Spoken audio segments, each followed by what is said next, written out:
Model बहू, अगर तुम्हें मुझसे इतनी ही प्रॉब्लम है तो शादी क्यों की? मुझे आपसे नहीं, बस उस फोटो से प्रॉब्लम है जो आपने सोशल मीडिया पर अपलोड किए। अरे इतनी सी बात और इतना ज्यादा ओवर रिएक्ट। ये इतनी सी नहीं, मेरी करियर की बात है। मैं मॉडल हूँ और मेरी इंडस्ट्री में कोई भी एक शादीशुदा मॉडल के साथ काम करना नहीं चाहता। इसीलिए अभी के अभी उन फोटो को डिलीट करो। नैना के गुस्से में ऐसा बोलने पर रोहित सोशल मीडिया से अपनी और नैना की सारी फोटो डिलीट कर देता है। नैना एक मॉडल है जिसकी शादी रोहित से होती है, पर उसे हमेशा हर चीज से पहले सिर्फ मॉडलिंग ही दिखाई देती है। इसीलिए वो इसके आगे अपनी शादी को भी कोई इंपॉर्टेंस नहीं देती। एक रात नैना तैयार होकर कमरे से बाहर निकलती है। अरे इतनी रात को ऐसे तैयार होकर कहाँ जा रही हो? Night club. बहू, इस तरह रात भर घर की बहू का बाहर रहना सही नहीं है। ओ प्लीज, ये छोटी थिंकिंग आप अपने पास ही रखें। मेरे प्रोफेशन में night club and parties normal है। ऐसा बोलकर नैना घर से बाहर निकल जाती है और रात भर पार्टी करने के बाद अगली सुबह घर वापस आती है, जहां उसकी सास सुबह सुबह घर की सफाई कर रही होती है। ओहो मम्मी, आप तो बहुत जल्दी उठ जाती है। चलो अच्छा है, मैं चली सोने। जब पूरी दुनिया के उठने का समय है तब तुम्हें सोना है, भला ये भी कोई घर वापस आने का समय है? नॉट अगेन मॉम, मैं आप और आपकी इन बातों से टायर्ड हो गई हूँ। अगर आपको ये सब सहन नहीं करना था तो रोहित की शादी एक मॉडल की बजाय किसी साधारण लड़की से करानी थी ना। सास को ये सब बोलकर नैना सोने चली जाती है, जिसके बाद वो सीधा शाम को कमरे से बाहर निकलती है तो देखती है कि उसकी सास और रोहित बैठे बैठे खाना खा रहे हैं। नैना भी उन्हीं के साथ डाइनिंग टेबल पर जाकर बैठ जाती है, जहां सारा तेल वाला खाना देखकर वो गुस्से में भड़क जाती है।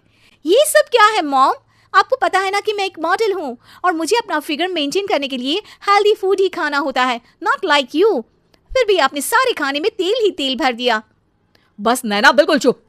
पहले तो तुम घर में एक सुई तक नहीं हिलाती और मम्मी जो पूरा समय अकेले काम करती रहती है उन पर चिल्ला रही हो। इतनी दिक्कत है तो खुद ही खाना क्यों नहीं बना लेती? पर बनाओगी कैसे? तुम्हें तो मॉडलिंग, पार्टी और सेल्फी के अलावा और कुछ आता ही नहीं ना। मेरे भैया भाभी ने मुझे आज तक किसी काम के लिए नहीं बोला। मैंने जब जो मांगा वो मिला और इन्हें देखो, खाने के नाम पर कितनी बातें सुना दी। बस बहुत हुआ, मुझे अब यहाँ नहीं रहना। नैना गुस्से में तुनकते हुए बैग पैक करके घर छोड़कर अपने भैया के घर पहुंच जाती है, जहां उसकी भाभी खुशी से नैना का स्वागत करती है। अरे क्या बात है नैना, ना कोई खबर ना रोहित साथ में, अचानक कैसे आना हुआ? मैं तो उस घर को हमेशा के लिए छोड़ आई, दोबारा कभी वहां वापस नहीं जाऊंगी। ऐसा बोलकर नैना घर में आकर मजे में सोफे पर बैठ जाती है, जिसके बाद अब वो पूरे ठाठ बाट से अपने मायके में रहने लगती है, जहां उसकी भाभी सारा काम करती और नैना अपने मॉडलिंग प्रोजेक्ट करते हुए बस मौज में बैठकर खाती। नैना, आखिर बताओ तो सही कि तुम्हारे ससुराल में ऐसा क्या हुआ जो तुम्हें घर छोड़ना पड़ा? बस उन्हें मेरा लेट नाइट पार्टी जाना और कोई काम ना करना पसंद नहीं था, तो मैंने वो घर छोड़ दिया और यहाँ आ गई। नैना की बात सुनकर उसकी भाभी हैरानी से उसे देखने लगती है, पर कुछ बोलती नहीं। इसी तरह कुछ समय बीतता है और देखते ही देखते अब नैना के पास मॉडलिंग के प्रोजेक्ट्स आने कम हो जाते हैं, जिससे नैना बहुत परेशान रहने लगती है। ऐसा कैसे हो सकता है?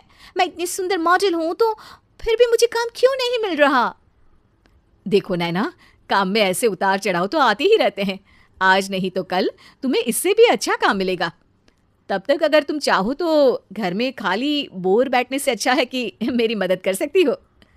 नैना पहले तो घर के काम का नाम सुनकर नाक चढ़ाती है, लेकिन फिर कुछ दिनों तक कोई काम न होने पर बोर होकर अपने आप भाभी की मदद करने पहुंच जाती है। इसी तरह धीरे धीरे उसकी भाभी नैना को घर का काम करने के साथ सारा खाना बनाना भी सिखा देती है। एक रात नैना और उसके भैया भाभी साथ बैठकर डिनर कर रहे होते हैं। पता है, आज का सारा खाना नैना ने बनाया है, मैंने तो बस आज थोड़ी सी ही मदद की है। मानना पड़ेगा नैना, खाना तो बहुत स्वादिष्ट है। आखिर मेरी बहन मल्टी टैलेंटेड जो है, मॉडलिंग और घर दोनों एक साथ बखूबी संभाल सकती है। और फिर जब मदद करने के लिए घर में कोई दूसरा इंसान भी हो तो फिर दिक्कत ही क्या। मेरी बहन चाहे तो उसके लिए कुछ भी इम्पॉसिबल नहीं है। भैया की बात सुनकर नैना को अपनी सास और रोहित की याद आ जाती है। भैया, मम्मी और रोहित ने कभी मुझे मॉडलिंग करने से रोका नहीं। वो तो हमेशा हर चीज़ अकेले संभालते आए हैं और मैं हर काम खराब करती रही।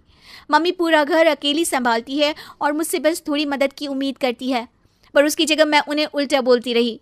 गलती मेरी है भैया, मुझे अपने ससुराल वापस जाना चाहिए। जानकर खुशी हुई बहना कि अब मेरी छोटी सी बहन समझदार भी हो गई है। इसके बाद नैना अपने ससुराल वापस आकर रोहित और अपनी सास से माफ़ी मांगती है और बाद में खुशी खुशी अपना मॉडलिंग और घर संभालते हुए ससुराल में रहने लगती है।